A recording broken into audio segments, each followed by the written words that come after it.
Hey guys, welcome to my channel. How are you all? So today's video is based on vision notes. We all knows vision notes are very famous and most of the aspirant wants to buy vision notes and let's do one thing. This is Azadi ke baad Bharat. So this booklet is belong to this topic, Azadi ke baad Bharat, and I have that Bipin Chandra's book, Azadi ke baad Bharat, India after independence, and that is a very bulky book. And in vision notes, I got this booklet with that. So I thought, yay, this is very thin book. So let's see this book is helpful or not. हम अभी decide कर लेते हैं and अगर आप लोग लेने जा रहे हो तो आपको भी हेल्पफुल हो जाएगा. So let's read, let's see what is inside. So this is the Azadi ke baad Bharat and this is the index. Are you guys able to see? Okay, so this is index and this is subtopics. This is the main topic, राष्ट्र निर्माण और एकीकरण, प्रक्रिया और चुनौतियां. And this is सब topics. रियासतों का एकीकरण, सब टॉपिक्स. जनजातीय एकीकरण, सब टॉपिक्स. भाषा का मुद्दा, सब topics. This is chapter 1 and chapter 2 starts from लोकतंत्र, प्रक्रिया, चुनौतियां और उपलब्धियां. लेसन 3 इज आर्थिक विकास एंड लेसन 4 इज भारत के विदेश संबंध. लेसन 5 इज लोकतांत्रिक व्यवस्था के समक्ष संकट. लेसन 6 क्षेत्रीय असंतोष एवं इसका समाधान. एंड लेसन 7 राज्यों का पुनर्गठन. 8 इज समकालीन घटनाक्रम एंड 9 इज प्रमुख आंदोलन. So this is it. Total 9 chapters are there. So let's start. This is the परिचय, introduction. And if you want okay, I'll read this for you guys so you will get to know this booklet is good or not. So 15 अगस्त 1947 को भारत में अंग्रेजी साम्राज्य का अंत हो गया तथा भारत ने स्वतंत्रता प्राप्ति की. हालांकि यह स्वतंत्रता देश के विभाजन की कीमत पर प्राप्त हुई थी. नवजात राष्ट्र का एक बहुत बड़ा what is this? I'm sorry to disturb you guys. Okay. नवजात राष्ट्र का एक बहुत बड़ा हिस्सा सांप्रदायिक दंगों की चपेट में था. 2 नए देशों की सीमाओं के आर पार विशाल जनसमूह का पलायन हो रहा था. भोजन एवं अन्य आवश्यक सामग्रियों का अभाव हो रहा था और प्रशासनिक तंत्र के टूटकर समाप्त हो जाने का खतरा मंडरा रहा था. यह भौगोलिक रूप से विस्तृत एवं और विविधता से परिपूर्ण विशाल देश था. समाज सदियों के पिछड़ेपन, द्वेष, पूर्वाग्रह, असमानता और निरक्षरता से पीड़ित था. औपनिवेशिक शासन और उद्योगों के सदियों के उत्पीड़न के बाद आर्थिक क्षेत्र में गरीबी थी और देश की दशा अच्छी नहीं थी. इस समय भारत के सम्मुख तात्कालिक समस्याएं निम्नलिखित थी.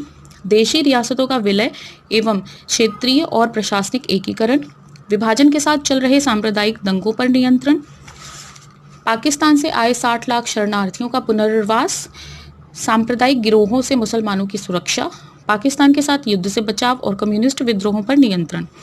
साथ ही कुछ मध्यकालिक कार्य भी थे जैसे संविधान का निर्माण, प्रतिनिधि मूलक जनवाद और नागरिक स्वतंत्रता पर आधारित राजनीतिक व्यवस्था का निर्माण. केंद्र और राज्य में उत्तरदायी और प्रतिनिधित्व व्यवस्था पर आधारित सरकारों की स्थापना के लिए चुनावों का आयोजन एवं आमूल भूमि सुधार के माध्यम से अर्ध सामंती कृषि व्यवस्था का उन्मूलन. तो इतना पढ़ने के बाद आपको समझ में आ गया होगा कि बुक कैसी है. But I will do one thing. अगर आप चाहते हो कि अगर आप लोगों में से किसी के पास नहीं है, आप परचेस नहीं करना चाहते, PDF आपको नहीं मिल रहा है एंड ये अपडेटेड है मेरे पास 2021, तो मुझे कमेंट में बताइएगा. मैं ये पूरा बुकलेट में रीड कर दूंगी आपके लिए. तो आपको शायद बल्कि बुक्स पढ़ने की ज़रूरत ना पड़े क्योंकि कंटेंट है अच्छा ही है. तो मैं आपको फर्स्ट चैप्टर इसका पढ़ के दिखा देती हूँ तो you will get to know the quality of this booklet. ये सब हैदराबाद, जूनागढ़ इनके बारे में लिखा हुआ है.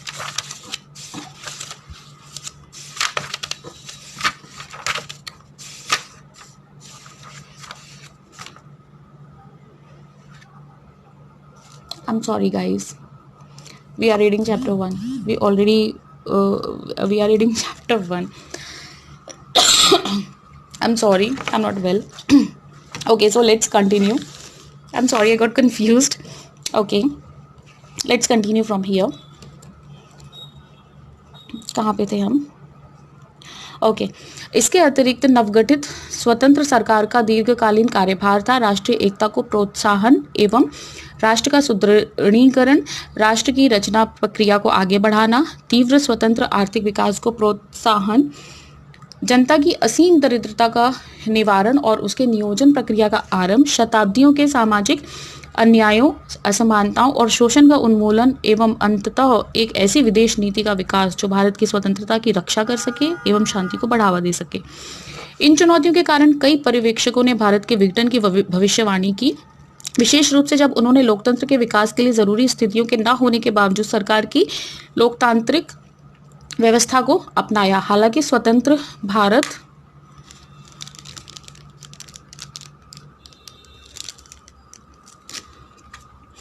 ने जब अपने नवनिर्माण का शुभारंभ किया तो उसके पास मात्र समस्याएं ही नहीं थी अपितु शक्ति भी थी। सबसे बड़ी शक्ति थी उच्च क्षमता और आदर्श वाले समर्पित महान नेताओं की मजबूत पंक्ति।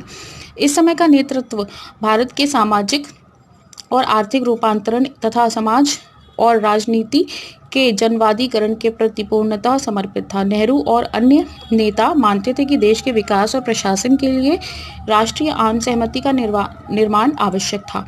इसके अतिरिक्त देश का प्राकृतिक संसाधन और यहाँ के परिश्रमी लोग तथा कांग्रेस पार्टी जिसकी जनता पर गहरी पकड़ और व्यापक समर्थन था, इस प्रकार इन शक्तियों ने राष्ट्र निर्माण की प्रक्रिया में महत्वपूर्ण लक्ष्यों को प्राप्त करने का अवसर प्रदान किया। I'm sorry। विभाजन और इसके बाद स्वतंत्रता की खुशियां विभाजन की त्रासदी भी अपने साथ लेकर आई थी। इसके परिणाम स्वरूप बड़े पैमाने पर सांप्रदायिक हिंसा और विस्थापन हुआ। इस प्रकार प्रारंभ में ही एकता और सामाजिक एकजुटता को औपनिवेशिक शासन द्वारा छोड़ी गई विरासत द्वारा चुनौती दी गई। You can see picture here, this is the train. विस्थापन का ये एक दृश्य है। बहुत सारे लोग, आप देखो ट्रेन में कैसे बहुत सारे लोग घुसे हुए हैं, ऊपर भी कितने सारे लोग हैं। गदर मूवी किसी ने देखी हो तो वो ये सीन को एज्यूम कर सकता है कि कितना भयानक होगा। नेक्स्ट टॉपिक इज विरासत और विभाजन के मुद्दे, सीमाएं, विस्थापन और पुनर्वास। आज़ादी में पाकिस्तान भारत के साथ था। इस प्रकार ब्रिटिश भारत के विभाजन के कारण दो राष्ट्र राज्य अस्तित्व में आए। पाकिस्तान ब्रिटिश शासन द्वारा उत्पन्न की गई सांप्रदायिक राजनीति का चरमोत्कर्ष था, जिसका मुस्लिम लीग द्वारा द्विराष्ट्र सिद्धांत के रूप में समर्थन किया गया। 1940 के दशक की उग्र परिस्थितियों और कई अन्य राजनीतिक घटनाओं के कारण राजनीतिक स्तर पर कई बदलाव आए। कांग्रेस और मुस्लिम लीग के बीच राजनीतिक प्रतिस्पर्धा और ब्रिटिश सरकार की भूमिका जैसी कई अन्य बातों के कारण पाकिस्तान के निर्माण की मांग मान ली गई। सीमा रेखा। अब एक बहुत ही महत्वपूर्ण कार्य सीमाओं का सीमांकन था। माउंटबेटन की 3 जून की योजना के फलस्वरूप ब्रिटिश न्यायवादी सर सिरिल रेडक्लिफ की अध्यक्षता में 2 सीमा आयोग नियुक्त किए गए, एक बंगाल और एक पंजाब के लिए। इसका कार्य एक सुनिश्चित समय सीमा में हिंदू तथा मुस्लिम बहुसंख्या वाले परंतु संलग्न प्रदेशों अथवा ग्रामों का मानचित्रों पर निर्धारण करना था। जनसंख्या के साथ साथ अन्य तत्वों जैसे संचार के साधन, नदियों, पहाड़ों आदि को भी ध्यान में रखना था। इस कार्य के लिए 6 सप्ताह का समय निर्धारित किया गया था। आयोग में 4 अन्य सदस्य भी थे, लेकिन कांग्रेस और मुस्लिम लीग के बीच गतिरोध था। 17 अगस्त 1947 को रेडक्लिफ महोदय ने अपने निर्णय की घोषणा की। अब उनका निर्णय सुन लेते हैं। रेडक्लिफ निर्णय के निहितार्थ क्या रहे?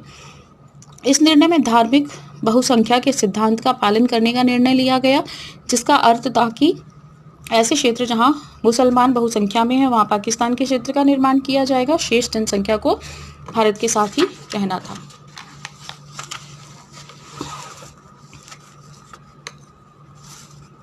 धार्मिक बहुसंख्या के सिद्धांत ने अत्यधिक कठिन परिस्थितियों को जन्म दिया। ब्रिटिश भारत में कोई भी ऐसा क्षेत्र नहीं था जहां मुसलमान बहुसंख्यक हो। भारत के पश्चिम और पूर्वी हिस्से ही 1 मिनट फ्रेंड्स।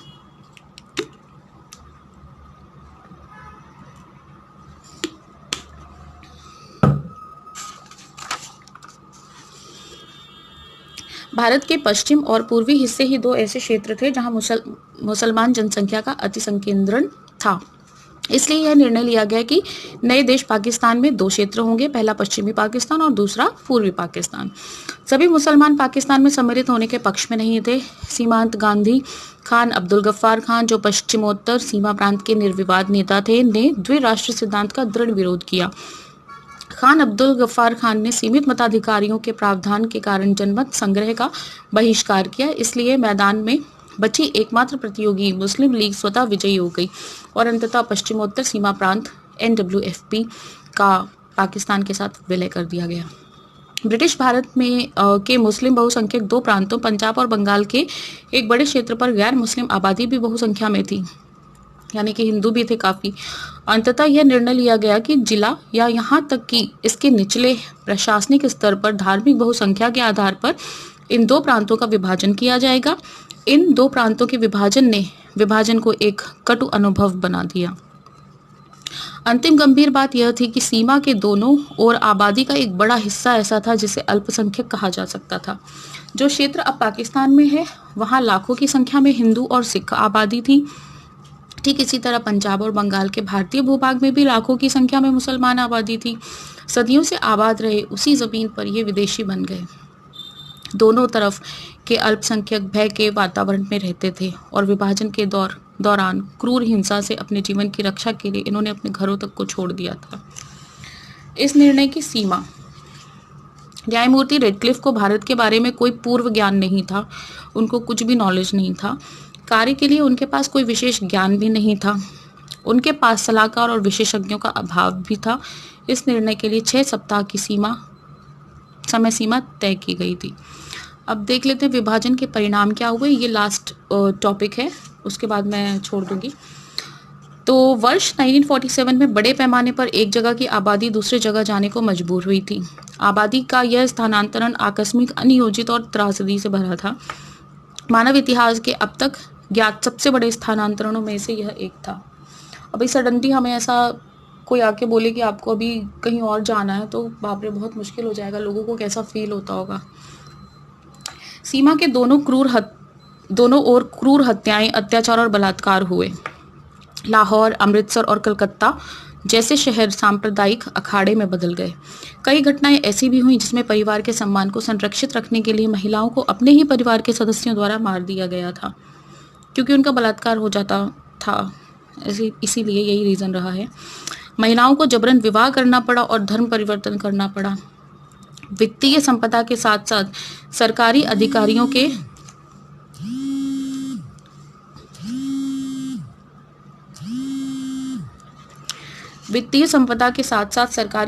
के टेबल, कुर्सियों और यहाँ तक कि पुलिस के वाद्य यंत्रों तक का बंटवारा हुआ था। ऐसा अनुमान किया जाता है कि विभाजन के कारण 80 लाख लोगों को अपना घर बार छोड़कर सीमा पार जाना पड़ा। विभाजन के समय हुई हिंसा में 5 से 10 लाख लोगों ने अपनी जान गंवाई। आप देख सकते हो ये सब बैलगाड़ियों में बैठ के जा रहे हैं। यहाँ पे भी ये कुछ लोग हैं। तो ये है विजन का आज़ादी के बाद का भारत। तो अभी तो मैंने भी इसे फर्स्ट टाइम ही पढ़ा है एंड आप लोग मुझे बताइए कि आपको कैसा लगा, क्योंकि मुझे ये बुक देख के मुझे बहुत राहत मिली थी कि like only this much of pages we have to read to get knowledge about India after independence. So definitely I will read it. I will read it completely, and after that I will let you know this book is like good or bad. This booklet is good or bad. You have to switch to this book, or you will have to go to with India after independence, आज़ादी के बाद भारत को, विपिन चंद्रा वाली. That's a very bulky book. We have to select topics according to our syllabus from that book. I know whole book is not going to read. I'm not going to read. I have to select topics. But even then, अगर हमारा काम इसमें चल जाएगा तो देखते हैं. I will let you know definitely. So आप मुझे बताइएगा अगर आपको जिस तरह से आज मैंने रीड करके आपको दिखाया है, इफ़ यू वांट कि मैं आगे भी आपको पढ़ के बताऊं तो मुझे कमेंट सेक्शन में बताइएगा. So this is it for today. Thank you so much for watching. And one more thing, if you like my video, do subscribe to my channel and hit the like button.